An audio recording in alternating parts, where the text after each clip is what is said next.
Well, okay. Thank you, Karen. Uh, wow, I'm really nervous if this meeting gets any bigger. My goodness. First off, I want to thank Carol for recommending me to Stephen, and I want to thank Stephen for asking me to come on and share my experience, strength, and hope with the group tonight. It's my hope that something that may be read, said, or shared might help someone that's new to the meeting, um, old or in between, uh, to hear something that might help them along their journey. Um, my name is Lindell. I am a recovered alcoholic, but I'm not cured. Um, I recovered as a result of steps 1 through 9. And today I live in the disciplines of 10, 11, and 12. My home group is Sunrise No Matter What. We're located in Henderson, Nevada. We meet 7 days a week at 7 a.m. I'll put the information in the chat for anybody that's interested. We'd love to have you come out and join us. I want to take this opportunity to welcome anyone that might be newer than myself or new to the program of Alcoholics Anonymous and encourage you to keep coming back one day at a time. It's better if we can stay. But I wasn't a one-chip wonder, you know what I mean? And I'm in awe of those that are able to do that. I have a sponsor who knows he's my sponsor, and not just my sponsor in title, but we have a working relationship. I belong to a 3-legacy lineage. And what else can I tell you? Let's see. So I guess I'll move right in. I want to first start off with a little opening for prayer. And basically, I don't like to talk about my sobriety date because sometimes it changes the perspective of the message. But I will tell you what my sobriety date. I've been sober 1,468 days today, which is the equivalent of 4 years. I just celebrated my 4th year anniversary on November the 5th of this year. This is not my first rodeo. I've been in the rooms before. I was introduced at a friendly nudge from the judge back in 1985, but I was 25 years old. Today I'm 67. I was not an alcoholic, and I hadn't experienced a lot of the low bottoms that many of you, when I first was introduced to the rooms, had experienced. So it took me a long time in and out of the rooms, and that's why I like to say keep coming back, because sooner or later, we don't get it through osmosis, but we might hear something that might change the entire course of our life. And that's what happened to me. While drugs and other substances are a part of many of our stories, I will try to keep my share confined to my problems with alcohol only. In respect to the 5th tradition, which states that the only requirement for membership is a desire to stop drinking, right? To stay sober and help the newcomer, right, to achieve sobriety. And I could tell this is an Alcoholics Anonymous meeting because you guys are literature-based. And then I thought I might have to read that forward to the 4th edition, but I don't because it was already read. But it does say our first duty as a society this is not one of the pamphlets, is to ensure our own survival. Therefore, we have to avoid distractions and multi-purpose activity. In other words, AA does one thing supremely well rather than do many things and do none of them well. Groups have repeatedly tried other activities, the Oxford group, the Washingtonians, so forth and on. You'll learn about those as you go along and start to develop an understanding of the history. It says, and they have always failed. It has also been learned that there is no possible way to make a non-alcoholic into an AA member. So I want to start off with a little bit of prayer. If you're new, this is the prayer that my sponsor gave me when he sent me my big book of Alcoholics Anonymous. And he asked me a question. I thought it was a trick question, and I really had a resentment. I had to put that down. And he says, open up the cover page to the big book and tell me what you see on the left-hand side of the page. So I did that, and I didn't see nothing. I said, I don't see anything on the left-hand side. He says, exactly. That's what you know about the program of Alcoholics Anonymous. So I'm going to ask you, are you willing to go to any lengths for victory over alcohol? and alcoholism? I said, yes. And he says, well, maybe for the first time in your life, Lindell, it's vitally important for you to stay open-minded and teachable. Because I came in here arrogant. I came in here knowing everything. And I had to be humbled. My higher power has humbled me. I've taken a pretty good butt whooping, right? As a result of my denial and my arrogance. Uh, so I asked God to please show me the truth about the physical allergy. And I asked God to please show me the truth about the obsessions of my mind. Notice I said obsessions, but it's not just with alcohol. It could be with regard to anything, really. Um, and then God, please show me the truth about the unmanageability within. And my life has always been intractable, which means unmanageable. Ever since I was a kid, I had my first drink when I was at the age of 8 years old. I think I was drinking before that because I come from a history of, I'm a third generation alcoholic that I know of. But I come from a family that we're a bunch of potential alcoholics. We don't self-diagnose anyone in here other than ourselves. But my grandmother and my mother used to, when I had a toothache, they would stick their finger in a bottle of whiskey and they would rub it across my gums to anesthetize the pain. And if I had a bad cold or a bad case of the flu, they would put a warm cup of milk simmering on the stove, and they would put a little whiskey in it. They called it a hot toddy back then. And I would drink that, and it would knock me out. And in the doctor's opinion, it talks about most alcoholics drink for the effect produced by alcohol, the substance, right? And I learned early that alcohol served a function in my life. Growing up in an alcoholic family was normal to me. Everybody drank on New Year's and 4th of July and Christmas and Thanksgiving. And they all started off with a lot of fun, playing cards, dominoes, right? Jim Rummy, all that stuff. You know what we did. But they always had Johnny Walker Red, Black Velvet, and a whole bunch of other alcohols in the house. And I think they would drink just about all of them throughout the night until they either blacked out or passed out, or it was time for everybody to go home. But believe me, before everybody went home, there were broken dishes, there was broken furniture, people had black eyes, sometimes broken bones, but they never called the police. And to me, it was normal. I thought that's I thought that's what happens when you drink. But I'm a blackout drinker. Even at the first drink at the age of 8, I remember that warm sensation as it burnt my mouth and my tongue, and it went down my throat, burnt my throat, my chest, my stomach, and then it rose back to my head. The room started spinning, and I was guided gently to the bedroom where I blacked out. And that's pretty much a story of my drinking. I do incredibly absurd, obnoxious things when I drink, and I don't remember. It's only after I come to the next day when people relate to me what I've done and what I've said. Sometimes it was pretty brutal, obviously, because one of my peers, I guess I said some disrespectful things to one of his girlfriends or his girlfriend. And he graciously removed my teeth from my mouth. So, yeah. Okay, so, I have to let God lead.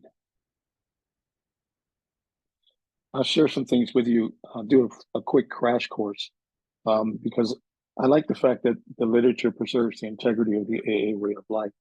And I believe also the AA message. It not only teaches me what AA is, but the traditions also teach me what AA is not. And I came in here as an alcoholic an alcoholic addict, all kinds of anything and everything but simply an alcoholic. And drugs are a big part of my story. But I didn't know that I was in violation of the traditions when I did things like that. So I'm in the process right now of making an amends to Alcoholics Anonymous because I may have diluted the message for a newcomer whose life is dependent upon this program. I also want the program to be here for my kids if they should need it, or my grandkids if they should need it, or their kids. And I'm responsible for that. I'm responsible for carrying the message of Alcoholics Anonymous. The first three steps are basically conclusions. I could see with all the trouble that I had in my life as a result of my alcoholism, alcohol was just a symptom of a greater underlying problem. I was married. I went to the military. I was in the military for 9 years. I met my wife at that time in the military. We were married for 9 years. We had two beautiful byproducts. I had a small business. I had a banking career that lasted 9 years. So you can see right around 9 years, all hell broke loose. And I lost everything. My wife legally separated from me. She divorced me. She took the kids. And I took a big resentment to that. And I said, well, fine, go. I want to go. And I gave myself permission to go out and drink like I always wanted to. I ended up homeless. I lived on the streets for 27 years. I slept up under bridges. I lived on the side of freeways and bushes. I slept in the alleyways on those dirty mattresses you hear people talk about. I panhandled for change in front of liquor stores so I could get my next drink. I ate out of trash cans. And with all the worldly possessions that I was left from my parents, because I'm an only child, I was given the gift of material possessions, brand new cars, life insurance policies, 2 houses, duplexes, and a couple of apartments. So I had over $1 million. So if money was the problem, my problem was solved. But I was the problem. I thought alcohol was the problem.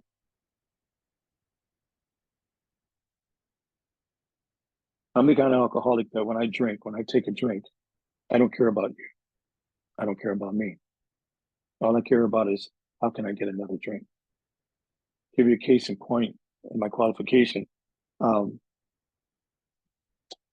My late ex-wife, she was taking care of the kids. She was working. She was a licensed clinical social worker. She had a few degrees. I don't know why she chose somebody like me, but God blessed me with that woman. And I disgraced that relationship. And she developed, I went into a program, a 2-year program, because my drinking was showing no signs of slowing down. It was progressing rapidly. And I knew if I kept up at this pace, I was either going to end up in prison or dead. So I made a decision to go into a program. It was a 2-year program. I was in there for 18 months before I got the news that my kid's mother had developed a brain tumor. And they did surgery and they thought they got it all. Sometimes when cancer hits oxygen, it spreads like wildfire. And that's what happened to her. She was back on the job. She was there approximately 2 weeks and collapsed. She immediately went back to the hospital and they found out that the cancer was all through her body. And on June 22nd, 1989, she expired. I mean, of course, you know what I did. Instead of me thinking about my kids, I thought about a drink. So I left that program. And that was my first stay on the streets for a couple of years. And then I had a moment of clarity and I said, well, I still got my kids and I am their biological father. The least I could do is pull myself up, still trying to do this on my own, by the bootstraps, and go back and gain custody of my kids. So I went before a magistrate. And I asked him for custody of my kids. He says, Lindell, I would love to give you your kids back, but you've got a pretty extensive drinking history going on here. And I just don't feel comfortable giving you your kids. He says, but I tell you what I'll do. I'll work with you. You bring me 5 years of recovery. And get into the 12-step programs. And I'll consider. He says, I'll give you back. He says, I'll consider giving you your kids back. So that was my motivation, my kids. First, it was my family back. Now it's my kids back. I'm still not doing this for me. So after 5 years, my kids came home. Within a year, I was drinking again. We went down and bought a brand new car off the lot, my kids and I. We had a brand new apartment. We had all the brand new furniture. I had gotten a second career. The first career was the banking career. The second career was a pretty prestigious career. I was a workers' a workers' compensation investigator for approximately 5 years, between 1990 and 1995. I had the potential of making a six-digit salary income for it, and uh, you would think that I would be able to stay on the path. But the real alcoholic that I am, within a year, I drank because I was still visiting some of those play places, playmates, and play toys that I was associated with when I was actively in my alcoholism. And one day, one of the gentlemen that I used to associate with asked me if I would stop by when I got off work and grab my kids, if I would pick him up a six-pack of beer and drop it off. And I said, sure. So I did that, and I went upstairs. I left the keys in the ignition, and I left the windows down because I wanted my girls to know. I just picked them up from Catholic school. I wanted them to know I was coming right back down and to stay in the car. And when I went up there, all it took was a suggestion because he said, why don't you have one? I said, no, I'm not drinking, man. He said, man, you've been sober a little while now, man. Sure, you can have one drink. And see, I suffer from delusions, illusions, uh, self-will. I'm self-centered, I'm egotistical, I'm narcissistic, and I'm misogynistic. And I convince myself, I have this twisted thinking. The normal thought runs parallel with the insane thought, and the insane thought always wins out for me. And I says, well, maybe I can have one. I don't think I drank half the beer and I passed out. I didn't come to until 3 hours later. I left my kids downstairs in the car with the keys in the vehicle and the windows down for 3 hours. And when I did come to, I was only praying that they would still be there. And my higher power had his pinions wrapped around him. So you would think that would be enough to say, I'm done. But now I'm drinking every day, and I lost them all over again. That started I think my second or my third journey into homelessness. This time I was out there for 5 years. My girls were being taken care of by my mother now. And I went into Skid Row in downtown Los Angeles, California, a place called the Salvation Army. It was a 6-month program. And then from there, you go to a 6-month halfway house. And there I went back to school. I went to Trade Tech, and I went to LA City College, and I went to Mount San Antonio. I studied social work. I wanted to be a drug and alcohol counselor. I'm 9 units short of a KDAC certification for the state of California. And I was working as a workers' comp investigator.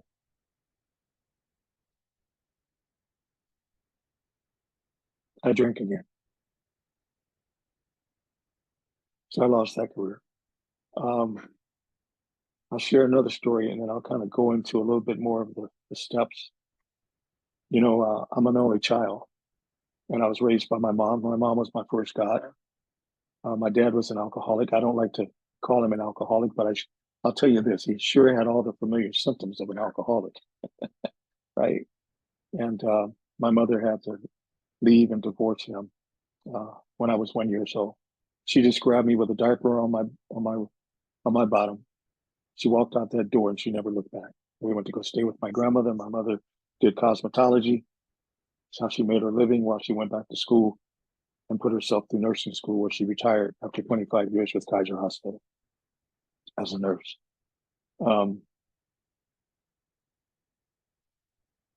So when my mom got ill, I didn't know she was ill because I was on an alcoholic bender. I'd been out there for about 6 months. I'd been drinking all weekend. I was supposed to go to the store to grab some more alcohol. And I got a bright idea, let me go visit my mom. I ended up keeping that car. So I was joyriding. I didn't steal it because I had the keys and I was given permission, but I was joyriding for about 4 days in that vehicle. And before I took the car back, I wanted to go by and see my mom.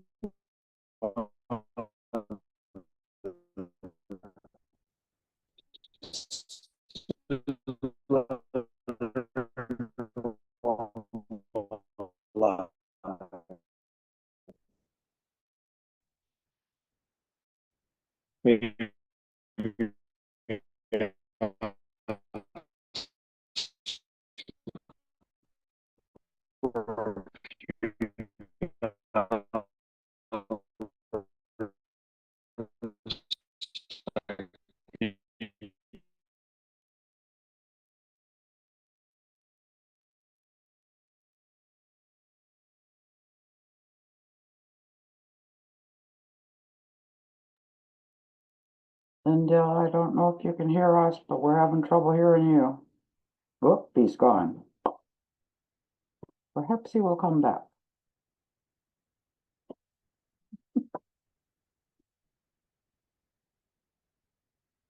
We will pause for a moment of silence while we wait for him to try and get his connection back. Good Lord.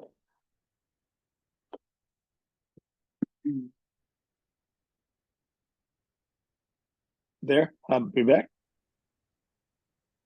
Are we Yep. back? Okay. So she said, I'm sorry to hear about your mom.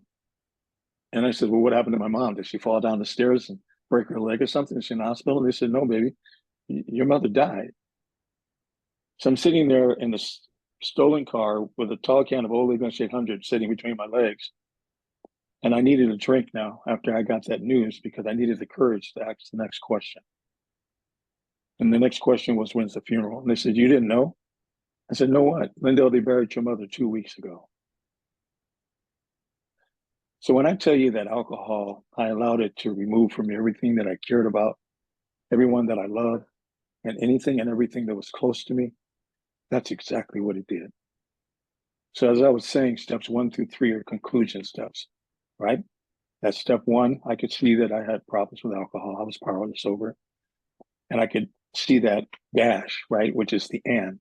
My life was unmanageable. I made a mess of things. Step 2, I had to come to the rooms. While in the rooms, I came to. And once I came to believe. I didn't have to no longer believe in my mother's God or my grandmother's God, the church's God, my community's God. I was able to choose a God of my own conception. No longer was I faced with that God that was going to suffer infinity in hell and in damnation, fire and brimstone. But I have a loving God, a merciful God, a forgiving God today. Steps 4 through 9 were the action steps for me. I had to do a 4-step inventory. Once I did the 4-step inventory, my sponsor didn't stop there. Right after that was a fear step inventory. So I had to look at all my fears, and I was afraid of everything, including myself. Today, I'm not afraid of anything because I know faith and fear cannot exist in the same house. When I have fear, I don't have confidence in my higher power. The 5th step was where I got to share my entire life story with this person. And I was scared to death, you guys. Right after that fear inventory, I had to do a sex inventory. And it's on page 69, and then you answer these 9 simple questions, right? And then right after I did the sex inventory, I had to do a financial inventory. Remember, I had over $1 million worth of real estate property and all kinds of other stuff, gifts. And I had to come back to California with my tail tucked between my legs, totally broke. And I stayed that way for 25, 26 years. I came back to California in debt, as a matter of fact, like $26,000 in debt. I had ran up every credit card that they had given me. And I'll have to let you know, today, after celebrating this birthday, I'm no longer in debt. I'm debt free. I have 1 credit card that I use today. When it comes to the sex inventory, you might want to read the page. I won't go into it, but it tells me to ask God for the right ideal and to help me to live up to it. Today, I'm celibate. I've been celibate since I came back through the doors of Alcoholics Anonymous. And I'm not putting that out there to say that I'm on the market, because I'm not. I needed to first have a relationship with myself, and I needed to have a relationship with God, but I couldn't get a relationship with myself until I got a relationship with God. And then 6 and 7, my sponsor was able to point out to me some things as we went through the 4th step and the 5th step that I had missed, I didn't see. And so I had these character defects. I didn't even know what a character defect was when I came into the rooms. I didn't know what a shortcoming was And I thought that I still had some power to be able to do something about these things. And he says, no, you don't have any power. You've lost all power, control, and choice when it comes to alcoholism. You forfeited your right to run and manage your own life. Now you need to turn it over to your higher power. And that was the third step, because it says that I had to make a decision to turn my will and my life, which is my thoughts and my actions, over to the care of a God of my own conception, right? And as a result, I'd be reborn. But it depended upon whether or not I met those conditions that they talk about on page 63, right? There's a promise on page 63 when it comes to the third step. It says, when we sincerely took a position, all sorts of remarkable things followed. That's a promise. We had a new employer. Being all powerful, he provided what we needed if we kept close to him and performed his work well. Those were the terms. My life was no longer my own. I had to surrender. The old man, Lindell, had to die. The old alcoholic had to die so that this new man, Lindell, could be born. I'm no longer that person that I came into the rooms. I've had, the doctor's opinion likes to talk about, and Bill uses these words interchangeably. He says, a spiritual experience. I did have a spiritual experience between 1 through 9, and the obsession was removed. But I needed to continue with the process of recovery. And as a result of doing 10, 11, and 12, I had a spiritual awakening, which just means a higher level of consciousness. And I was also given a warning that if I went back after God has freed me, that it would be, I don't know, a lot worse this time around, if I got back. And I had to do I had to have the willingness to be able to make a list. And I thought, man, there's a lot of work here. You know what I mean? I made this searching and fearless moral, not an immoral, but a moral inventory. I'd done this fear inventory. I did this sex inventory. I did this financial inventory. And now you're asking me to to make another list, right? And be willing to make amends to the people I had harmed. He says, yeah. Do you want to recover? Remember you said you were willing to go to any lengths for victory over alcohol? I said, yeah, okay. So I made the list, but I didn't have to make the list. The list was already made. It was in the first column of the fourth step. And then I got to add a few more names, right?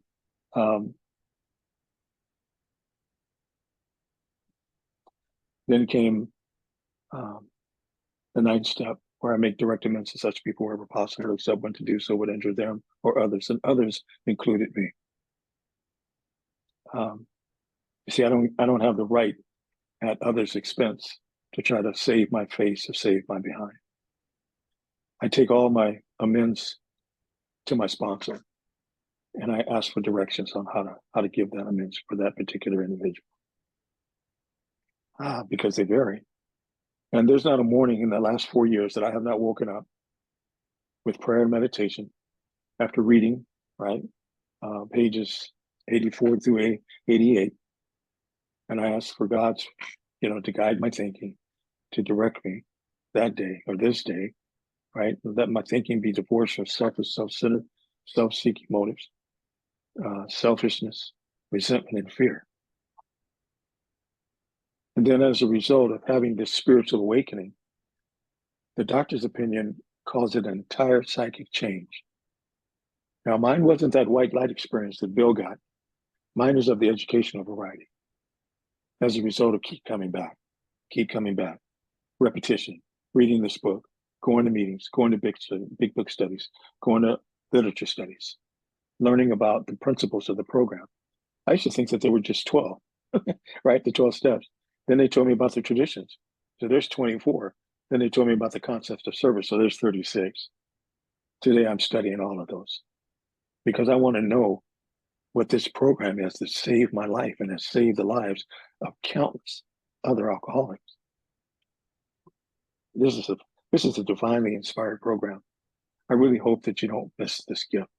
I was told by my sponsor that Alcoholics Anonymous is a gift from God. And what I do with this gift, what I do with this program is my gift back to God. So the 12th step tells me that having had a spiritual awakening as a result of the steps, you see, it's not my program. I don't have an opinion here. He also told me that anything I say that's not a direct quote from the Big Book of Alcoholics Anonymous, or it can't be reconciled through the Big Book of Alcoholics Anonymous, it's my opinion. And opinions are like frothy emotional appeal. For a real alcoholic like myself, a type 3, found on page 21, frothy emotional appeal seldom suffices. The doctor's opinion is as if the message, which must interest and hold these alcoholic type, must be a message of depth and weight if they are to recreate their lives.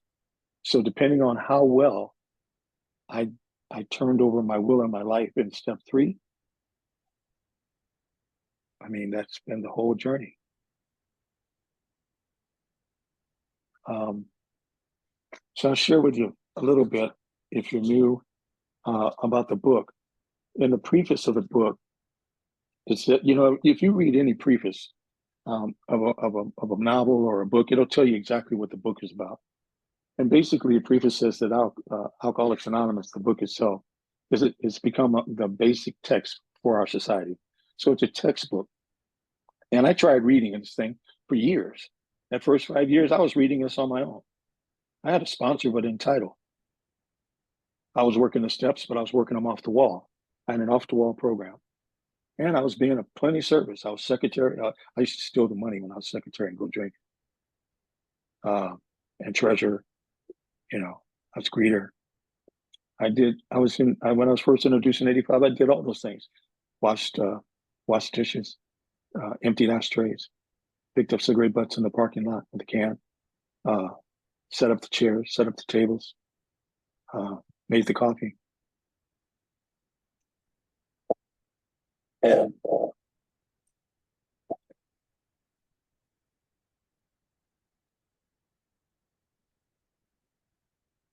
We lost you.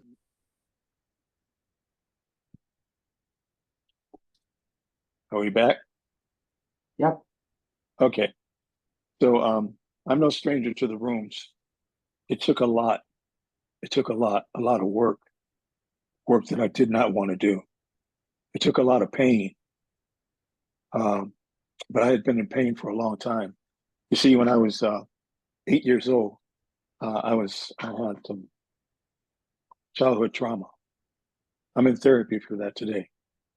You know, when we read chapter 5, it talks about some of us suffer from more grave emotional and mental disorders, but many of them do recover if they have the capacity to be honest. I didn't know that I was a third generation alcoholic until I went into treatment. So I not only have the tools of Alcoholics Anonymous, but I have the tools of that third party, that objective third party. And I get to take this journey even deeper. I'll share with you something that's inside of the 12 and 12 on page 79, off of page 80.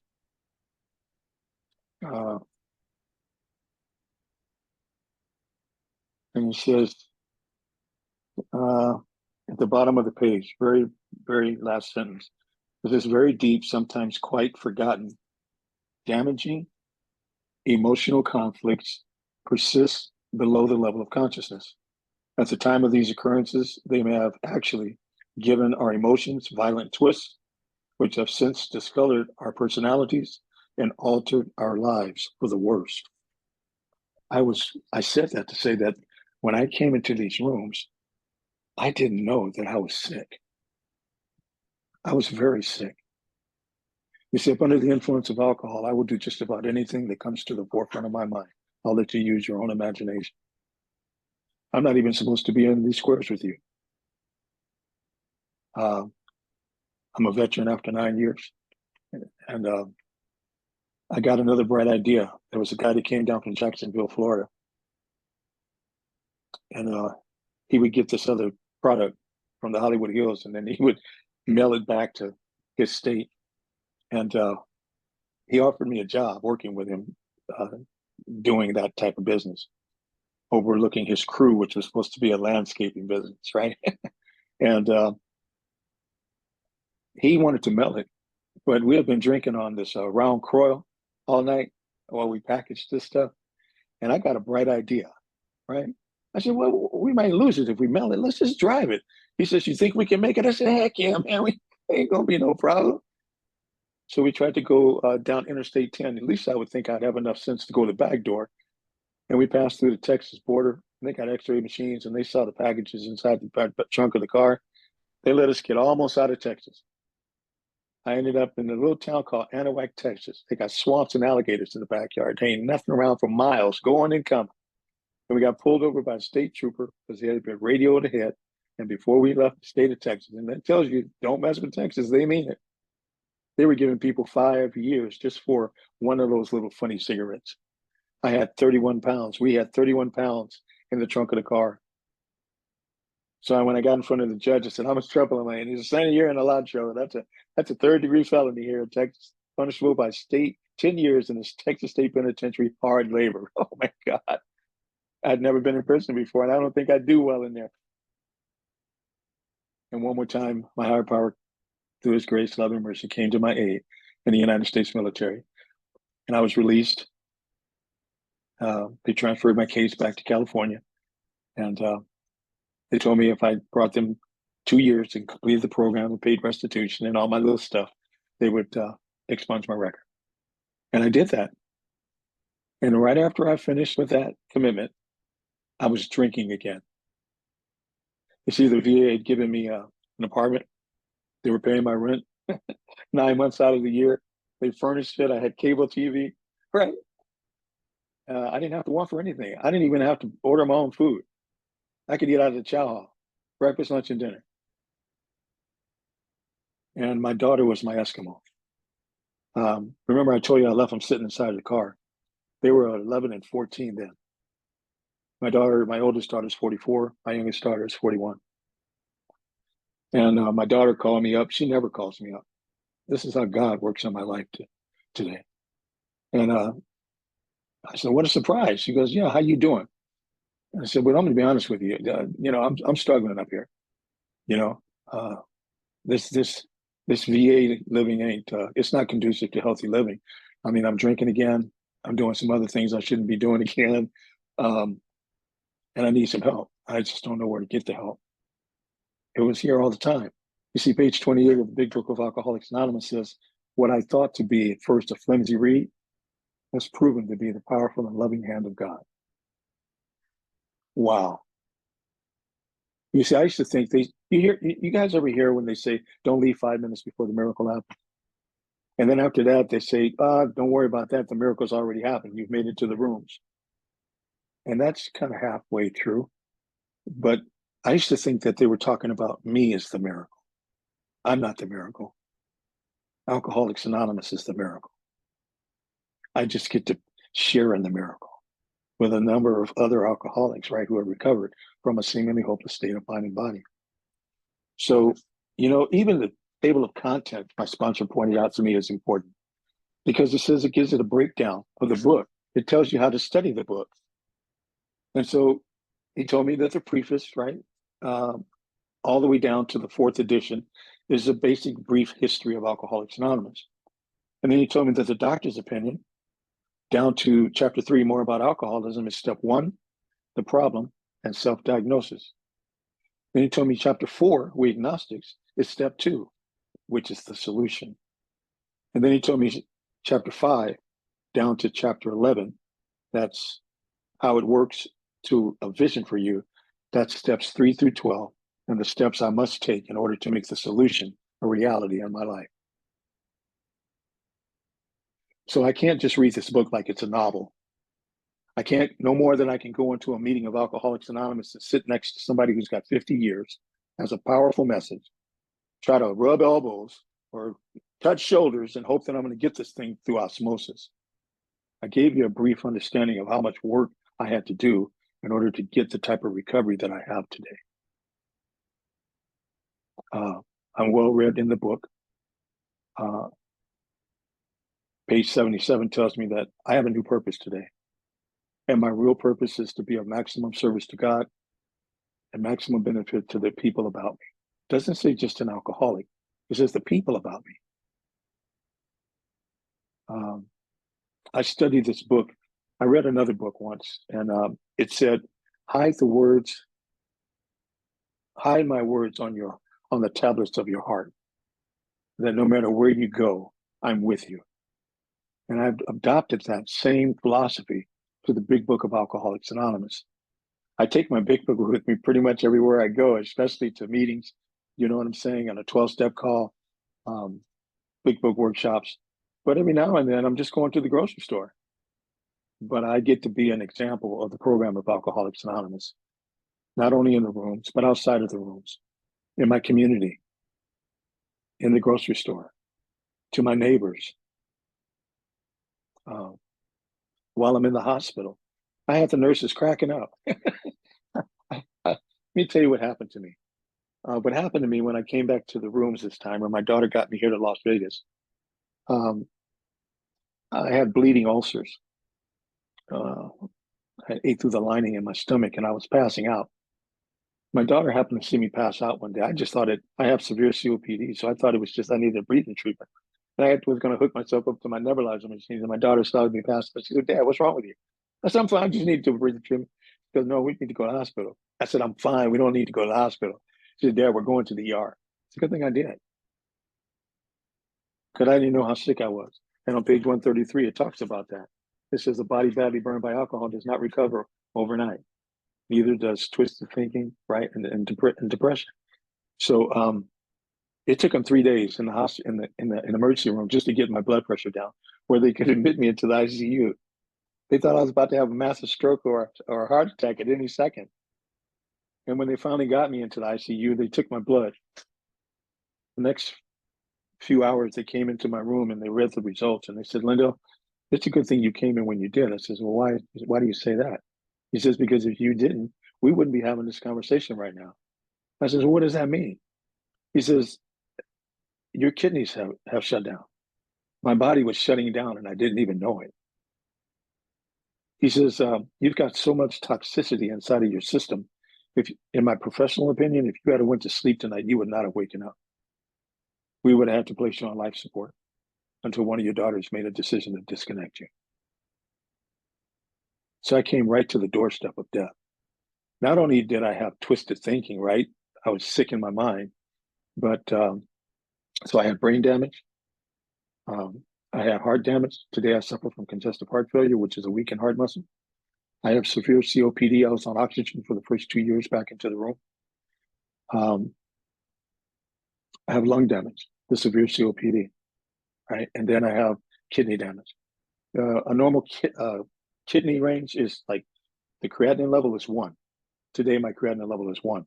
When I went into the hospital, the doctors told me that my creatinine levels were 14.8. He said I was the walking dead, that I was truly a physical miracle just to be able to make it to the hospital. And I credit my higher power and my daughter for helping me to save my life. Because there's nothing that I did. I did everything I could to destroy me. I was on a suicide mission, on the installment plan through alcoholics. My first 6 months was in the hospital. I was able to actually do steps 1, 2, and 3. That's why I say they're conclusion steps for me. They tried to save my kidneys, but they couldn't.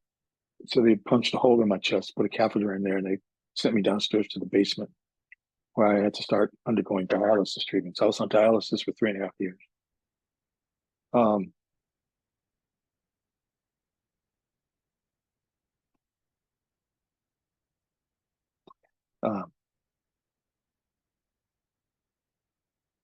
Then I got an opportunity to go to the hospital after those 3.5 years on dialysis. And they were going to, they found a kidney. But I guess the girl had some internal damage, right? Because the kidney had a blood clot and they wanted to go in and repair it. They were going to clean it up and see if they could use it. So they called me to the hospital. I did the scrub down. I was all gowned up. I had the IV in. I'm waiting on them to roll me in. They said, if we come down by 3:00, then I'll be moving you into surgery. It was 5:00. They hadn't came down yet. I knew something was wrong. And the doctor came in and he brought his camera on his phone. And he showed me a picture of the organ. And he showed me where the blood clot was and told me how deep it was inside the organ. And he said, I'd really like to try to do this for you, but I think it's a big risk. He said, if we try to go in and repair that blood clot, we're going to damage the organ even more. And it would be too risky. So they sent me home. I surrendered and said, okay, God, I'll probably be on dialysis for another year or two. And what happened was I got a call a week later. And they says, can you be here in 4 hours? And I said, yeah, what's up? They said, well, we got 2 kidneys down here for you if you want them. Right? That's how my higher power shows up in my life now. And I believe it's a direct result of that third step.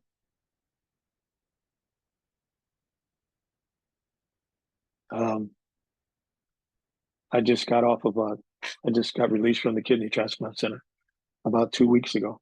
And now I'm seeing a regular nephrologist. I was doing infusion treatments and I'm doing so well. The kidneys are doing so well. They took me off the infusion treatments. Miracles are still happening in my life. My life, even as I speak to you all on this platform right now, is being recreated. And I'm extremely grateful. I can't say enough about the program of Alcoholics Anonymous. I can't say enough about my 3 legacy lineage. You see, the steps of the message, right? That's what it talked about in that 12th step. And the second legacy is our traditions that not only tell me what Alcoholics Anonymous is, but it tells me what Alcoholics Anonymous is not. Because I don't want to get this message diluted and watered down. I needed it to be as powerful for the newcomer that's just now walking through the door as it was for me when I heard it with somebody who was properly armed with the facts. And then that third legacy, that's the concepts of service. So the message helps me from committing suicide, my sponsor tells me. And the second legacy, the traditions help me from committing homicide, right? Because I'm still squirrely in the brain. And then that third legacy, the concepts of service, help me from committing genocide, right? And the traditions actually protect you from a sick-brained alcoholic like me. I don't have to change this program. I just need to live it, because it says it's sure. I think it's in the foreword to the first edition. It says many do not comprehend. Well, let me make sure I'm doing this right. That the alcoholic is a very sick person. It says Alcoholics Anonymous is more than 100 men and women who have recovered. I put emphasis on the ED, the ed of the word, from a seemingly state of mind and body, and to show other alcoholics precisely. That means exactly how we have recovered is the main purpose. They're talking about the first 100 right here, right? But I'm going to show you something else, because not only is this hope that I can recover from this disease, but it's a promise that if I'm like that first 100 and I do exactly what they did, then I too can recover. That's a promise from a seemingly hopeless state of mind and body. It says precisely, exactly how we recovered is the main purpose of this book, not somebody else's opinion. I've got the recovery that I've got because of my sponsor and my higher power. And following this program is exactly outlined in the big book of Alcoholics Anonymous. That's why I say anything that I say that's not a direct quote from the big book of Alcoholics Anonymous, or anything that I say that cannot be reconciled through the big book of Alcoholics Anonymous, it's merely my opinion. For them, we hope these pages will prove so convincing that no further authentication will be necessary. We think this account of our experiences will help everyone to better understand the alcoholic. Many do not comprehend that the alcoholic is a very sick person. I said, what does that mean? He says, well, 5% is the drink. He said, the other 95% is your thinking. And it talks about that in the solution. It says the main problem of the alcoholic centers in the thinking. And it says, besides, we're sure that our way of living has its advantages for all. So you don't have to be an alcoholic to get the benefits and the gifts from the 12 steps. Matter of fact, it's been an offshoot of all other types of 12-step programs.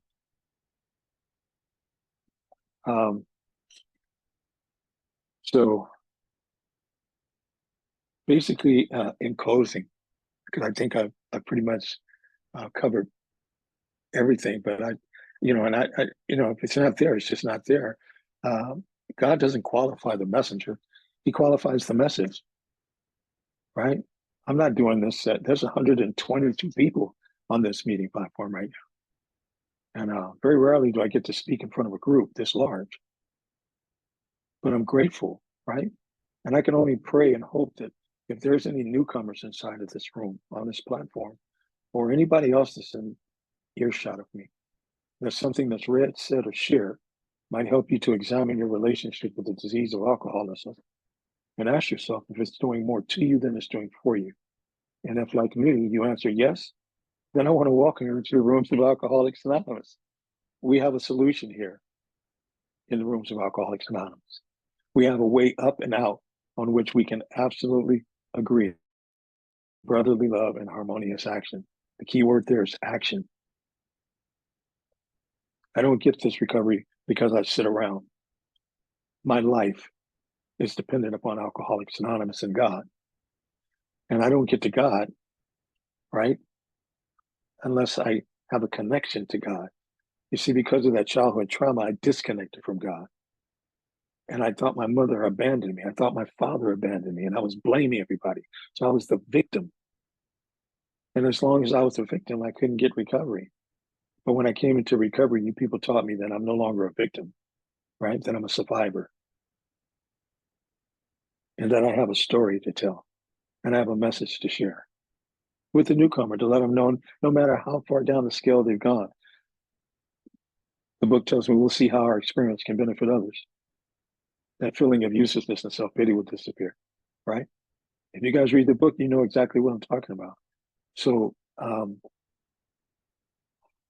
it took me a long time to be able to understand the first step. And I used to think the first step was when it tells us we admitted we were powerless over alcohol and that our lives have become unmanageable. But that's not the first step. The first step in the big book of Alcoholics Anonymous is located in More About Alcoholism, chapter 3, on page 30, where it says, until I can admit and concede to my innermost self that I'm an alcoholic, there's very little hope of my recovery. And then on page 31, it goes on to say, after everything I've just shared with you, it says, despite all we can say, many who are real alcoholics are not going to believe they're in that class. By every form of self-deception and experimentation, they will try to prove themselves exceptions to the rule. Therefore, non-alcoholic. But I want to bring your attention back real quickly to the doctor's opinion. Because see, that's how I was able to self-diagnose myself. I was told by my sponsor to take the statements and to turn them into questions and to examine my relationship with alcohol and other substances. And it says all of these, right? There's like 5 descriptions of alcoholics on page Roman numeral 30, XXX.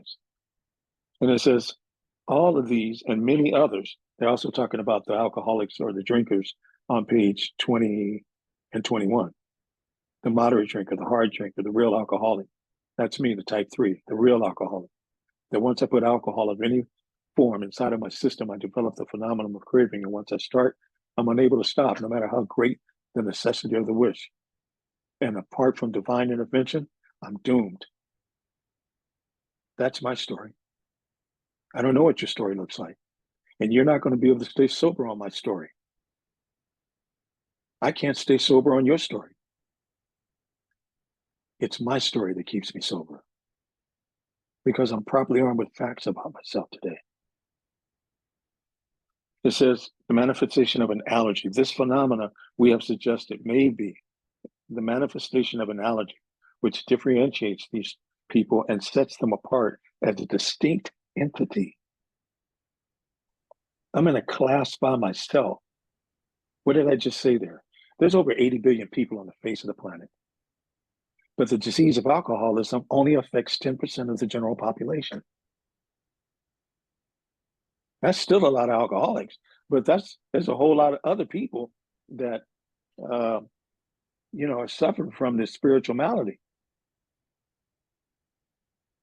What makes me an alcoholic is the obsession of the mind, and what an obsession is a thought or an idea that outweighs all other thoughts or ideas, and the physical craving of once I put alcohol inside of my system, I can't stop. Great description of step 1 is on page 44. The first 43 pages of the big book talk about the step 1, right? But it carries over into page 44.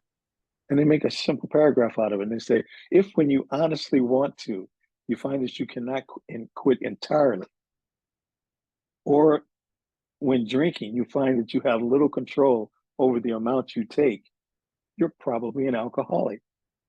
So the first thing that had to happen is I had to get rid of those resentments. The page 64 tells me resentments are the number one offender of most alcoholics, right? And it says, as a result of resentments, stem all other forms of spiritual disease. Wow. There was so much that I didn't understand about this disease. Got it. So much. I've just touched the tip of the iceberg, you guys. You know, I've just touched the tip of the iceberg. I've been around here for a short period of time, but I'm hoping to stay around these rooms and become one of you long timers. Because my hat's off to you. You know what I'm saying? I wasn't one of those white chip wonders, but I finally got a hold of this thing, and I'm not going to let it go. I'm holding on with both hands. I got my legs wrapped around it. You know what I'm saying? And I'm tucked in, baby. You know, if you're new, I challenge you, right? To take a look at your relationship with alcohol. Ask that question that my sponsor told me to ask myself. Is it doing more to you than it's doing for you? And if it is, I just want to welcome you to the rooms of Alcoholics Anonymous, and I pray and hope that you keep coming back. Better yet, why don't you just stay? Thanks for letting me share.